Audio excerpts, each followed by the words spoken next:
Good afternoon, my dear friends. This is Father Budge Orara at ETVN with you in our spiritual journey from Lent into Easter.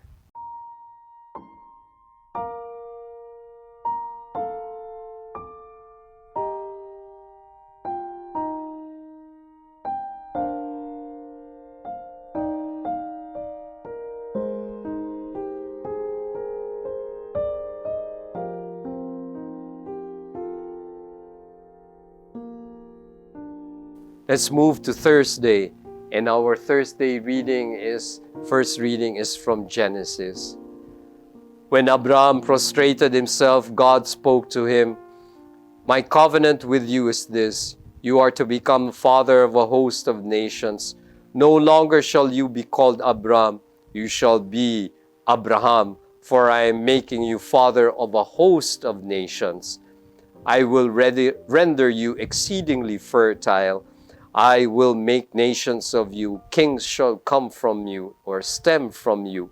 I will maintain my covenant with you and your descendants after you throughout the ages as an everlasting pact, to be your God and the God of your descendants after you. I will give you and to your descendants after you the land in which you are now staying, the whole land of Canaan, as a permanent possession, and I will be their God." God also said to Abraham, "On your part, you and your descendants after you must keep my covenant, throughout the ages." Let me repeat that last verse. God also said to Abraham, "On your part, you and your descendants after you must keep my covenant throughout the ages." All right, we've talked about Abraham in the yesterday, and then now we come to Abram. We're looking at where he came from, how he came about from Abraham. He was Abram, made Abraham, and there you are. We're talking about the lineage, the heritage, that which is from God. God makes a covenant with Abram and his descendants after him. That idea of after him, your descendants and after you, everything. It's to be passed on and carried on down the lines. God chooses Abraham, and God makes Abraham. God trusts Abraham. Now we also remember that God tests Abraham. There are 10 tests, and God gifts Abraham with 7 promises, 7 blessings. There's also another part here that I would like to highlight. God trusts Abraham and also states now, "You trust me too in return." Trust, 2 ways. God trusts Abraham, Abraham trusts me. Interesting, is it not? God trusting us, God being faithful to us, and the invitation always is that we return the faith, we return the trust. God acts first, and then we respond. You are watching ETVN Philippines. Emmanuel, the God with us who saves. The Gospel according to John, we continue, chapter 8. Jesus said to the Jews, "Amen, amen, I say to you, whoever keeps my word will never see death." So the Jews said to him, "Now we are sure that you are possessed. Abraham died, as did the prophets, yet you say, whoever keeps my word will never taste death. Are you greater than our father Abraham who died, or the prophets who died? Who do you make yourself out to be?"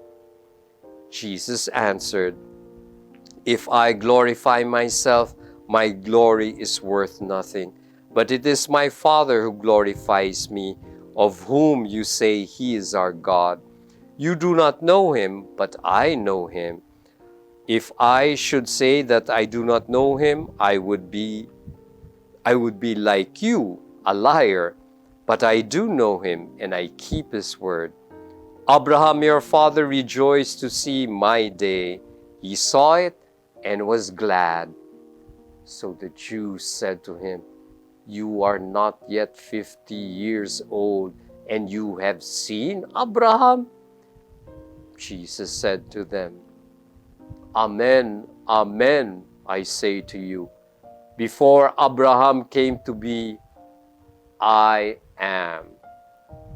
So they picked up stones to throw at him, but Jesus hid and went out of the temple area. I would simply like to say maybe the better translation was Jesus passed through them and went out, and passed through them and went out the temple area. That idea of passing through. Anyway, Amen, amen, I say to you, before Abraham came to be, I am. And there we have the statement again, I am. And Jesus say, from whence? Where did he come from, and when did he ever come to be? And he is stating, he is from the Father, and the Father has always been, and he is the origin of everything, of who Jesus is, of what Jesus is all about. And there we have again Jesus equating himself with the Father.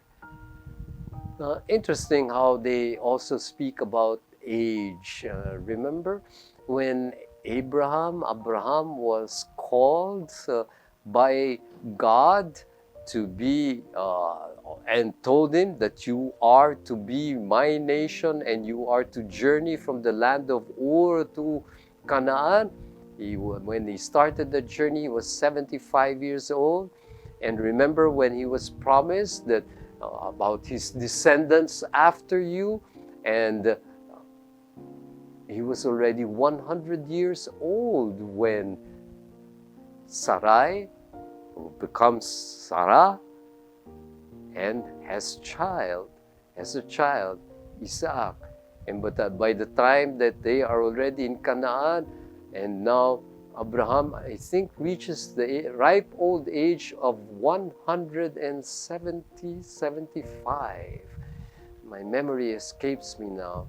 So age is very important to them, and they say to Jesus, you're not yet even 50 years old, and you say you know Abraham?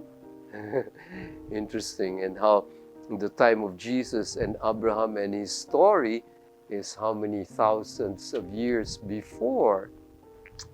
And here, how it is important for them to know that when you grow old, it is knowing.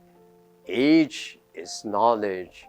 And Jesus Christ is saying here, oh yes, you bet. To know is age, but even more than knowledge, more than knowledge through age, but knowledge through where I come from. And where I come from, it is the Father. I am. That is why I know, and I know the truth. I won't explain too much of that. We will go on and on, but see, they want to count numbers, and Jesus Christ says, yes, counting numbers is important, but more than that is what? Where I came from, not just when, the number, but where, and that is God. And that is why I'm able to say, I am.